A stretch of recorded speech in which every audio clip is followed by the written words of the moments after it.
Hi guys! Welcome to a 12x12 layout process with me today. This layout is actually Scrappy from Brenda Roberts, a talented digital scrapbooker at Pixel Scrapper.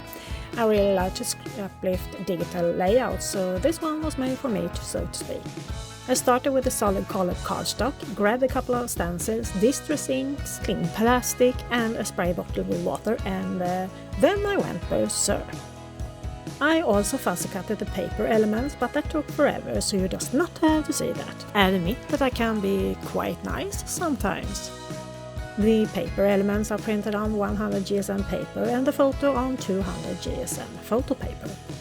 Since I didn't want to hide too much of the background, I remember that I had this second layer from a napkin I really like. The problem would be how to attach it to the background, but one step at a time. Right now I'm just placing the elements where I want them, and since I know myself there will be a lot of changes, but in the end hopefully you will be able to see that it's a scrappy for this particular layout. Brenda used two lovely wooden frames, and I have those square wooden frames I want to use. But to have two of them, luckily I have this paper frame from the June 2020 Pocket Life Kit from HipKit. The tassels are made with one Wacom tablet in Photoshop, and here I'm trying to stack them so it looks like they hang natural, harder than it looks.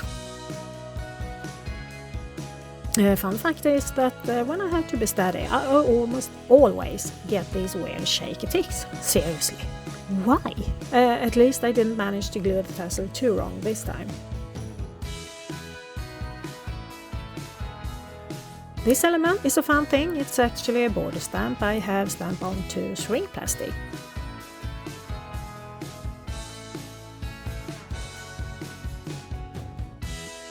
I felt there was something missing. It seemed very flat. Luckily I had this purple pinkish vellum piece I could use.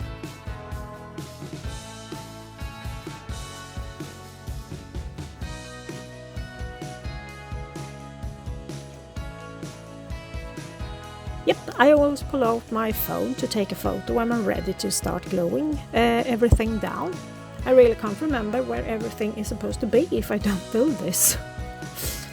It's kind of like putting a puzzle together, but backwards. Here you have proof of my astonishing bad memory.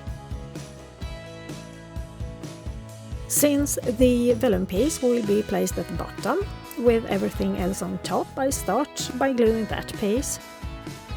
And I use the adhesive runner. I could use vellum adhesive, but the glue won't show under everything else. And here is the tricky part. I decided to use the adhesive runner here too. Luckily, napkin paper is quite forgiving. And to give the photo some height, I use a piece of craft foam. And it doesn't matter if I already have cut other things out of it. I just fill the hole with junk pieces. And who can tell if I have used the whole piece or not?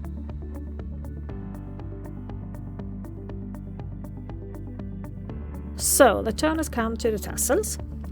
I decided to use the tiny attacher to fasten them onto the frame, and some liquid glue to further glue them together.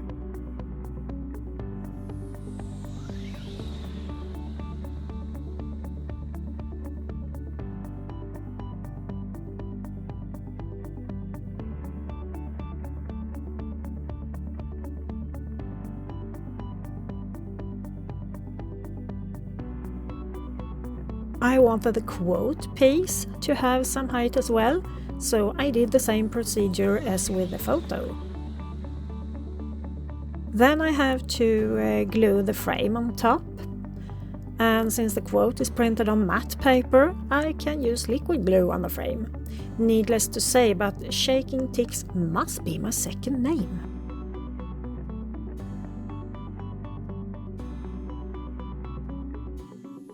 It may not show how much I really struggle to put the pieces where I want them, but I can assure you that the struggle is real and tough.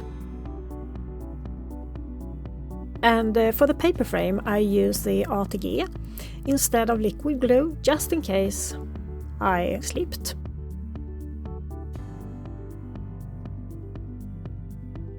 And now it's time to fix the flowers to clusters. The flowers are an old stamp bought from Panduro ages ago, but I absolutely love this versatile stamp set of free stamps, even though I only use 2 of them right here.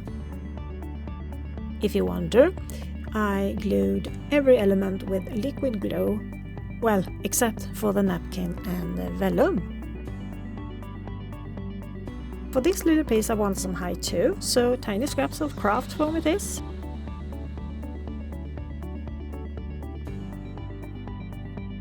Back to the butterfly then. Since it's a bit delicate, I think I'll use the liquid glue after I bend the wings a little. And since my daughter loves bats, so what could fit better than a 3D printed bat?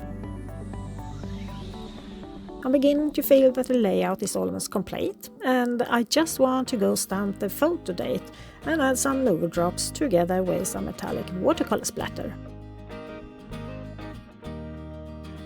Thanks for watching today, guys. Hope you enjoyed the process, and if so, please feel free to like and subscribe. Take care. Bye bye.